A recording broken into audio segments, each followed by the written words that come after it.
So I've been a superstar. And I got paid for what I knew. And I shared the game with them. So much guidance. That's what I did. They paid for knowledge. Salutations, family, and welcome back to Ride Along with the Storm. This video right here is for all my fellas, and y'all know who y'all are. Y'all little dudes that's out here riding around in these Nissan Altimas and these Hyundais. And I see y'all out here, y'all cruising around all through the daytime. When I'm out at lunch at work, I see y'all pulling up to the convenience stores. Y'all got 3 and 4 y'all homeboys in the car with y'all. Y'all got on y'all pool shiesty mask and shit. I'ma tell y'all little niggas what y'all need to do. Y'all niggas need to go to the nearest gas station, the nearest Wawa's, the nearest Sheetz, the nearest Exxon, and y'all niggas need to fill that Altima and that Hyundai all the way up. Fill it all the way up. I mean until the needle go past the E. After you do that, drive that goddamn car to the nearest full-service automotive repair shop. I don't give a fuck if it's Pep Boys, whatever it is. Drive it to the nearest repair shop. Get that motherfucker ready for the summer. Get a full summer package, a radiator flush, get the coolant replaced, get that son bitch ready for the summertime. Then what you do, you drop all your little friends off and you drive your ass straight to that convalescent home or that hospital or that assisted living place that your baby mama is a CNA at, and you give her goddamn car back. Because let me tell y'all something. It's a lot of y'all little dudes out here running around now calling yourselves men, and y'all don't earn the right to actually be men.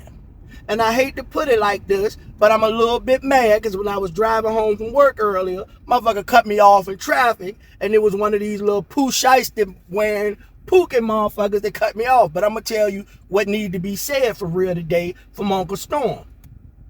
Y'all riding around in your baby mama cars all day with your homeboys with your poo shiesty mask on, and you call yourself out here catching plays, and all of y'all broke for real. Y'all ain't getting no money in the street, and what y'all would be better off doing is going ahead and get y'all a 9 to 5, checking into somebody's job, and getting y'all a motherfucking real career. Because anything beat a blank, and right now in the street, y'all just ain't doing it.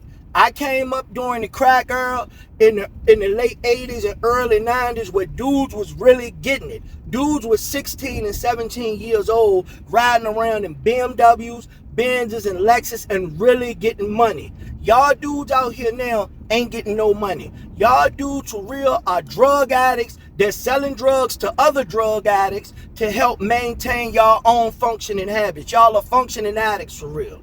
And when I look at y'all and I look at the state of y'all right now, it saddens me for real. Y'all walking around in fucking 80 and 90 degree weather with these hoodies and these poo shiesty masks on, just waiting to be victims of homicide and driving the homicide rate up in cities, in the major cities all over the countries. Your mamas is out here on the news crying about you, talking about how you was a good kid and you was a good father to your kid when you actually ain't did shit but terrorized the whole black community instead of somebody really getting with you, giving you some knowledge, wisdom, and understanding, and them putting you around some real male role models that could put some understanding into you. They let you run out here in the street. You terrorizing the whole fucking community to the point where right now online, everybody is talking about black fatigue. They talking about how they tired of ratchet ass black people, and I agree 100%.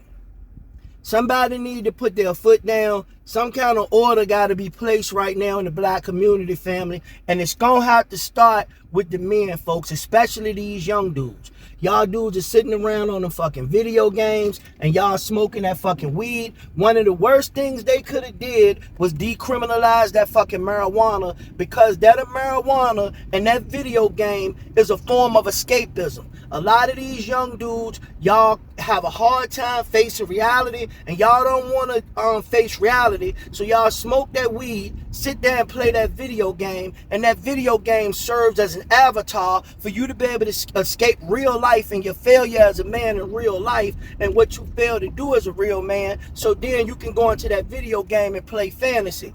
That's a boy's game. Like they used to say when I was growing up in the wilds, an older gentleman used to say, when I was a boy, I played with toys. When I became a man, it was time to put away boy things. For the gentleman that's of age now, it's time to put away boy things. It's time to get ready to line up, and it's time for us to get ready to lead the community. You see these dudes, they all on social media, they all on the podcast, they on these microphones, they talking about what women need to do. They can tell women this and they can tell women that.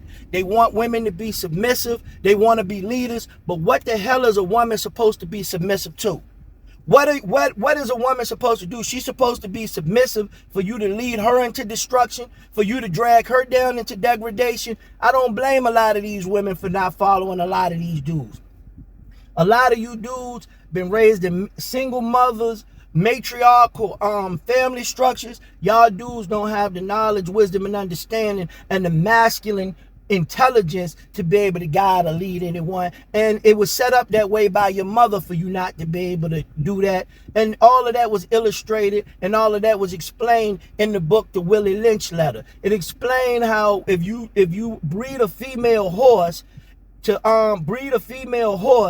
bring her young to you and have it so that you can feed them out your hand, that you can create a self-perpetuating cycle where her kids will become no threat to you. And that's what you're seeing right now in the black community. These young black men don't have any inclination of wanting to be leaders. They don't want to go out here and try to achieve academically and compete out here in the job markets. They don't want to be the bedrock of a family and be the masculine example for their children. So you can't blame women for not wanting to be in order, and that doesn't absolve them from their accountability in the situation neither. But I'm talking right now to the young men. You young dudes, y'all got to tighten up, man, straight up. And it's not only on the young dudes. Us as older dudes, we need to step up. We need to shout down the bullshit that we seeing in the black community from these young dudes. Right now, culturally in the black community, that's acceptance of bullshit. And as a culture, we got to come together and we got to speak up more and we got to try to right this ship and get this shit back on the right path. But do me a favor, family. Jump down in the comments. Let me know what y'all think about this. Am I right that these young men need to be addressed? We need to try to find a way to get these young men male role models, to give them mentorship so they can get some knowledge, wisdom, and understanding to get them on the right path. Do you feel that this is a natural progression in the black community and ultimately just our demise is what we should look to accept moving forward in the future? Jump in the comments and let me know. But that's going to be all for me on this episode of Inside the Eye of the Storm, family. Thank y'all for checking in with me. I'm going to see y'all next time. Peace. I've been a superstar. And I got paid for what I knew. And I shared the game with them. So much guidance. That's what I did. They paid for knowledge.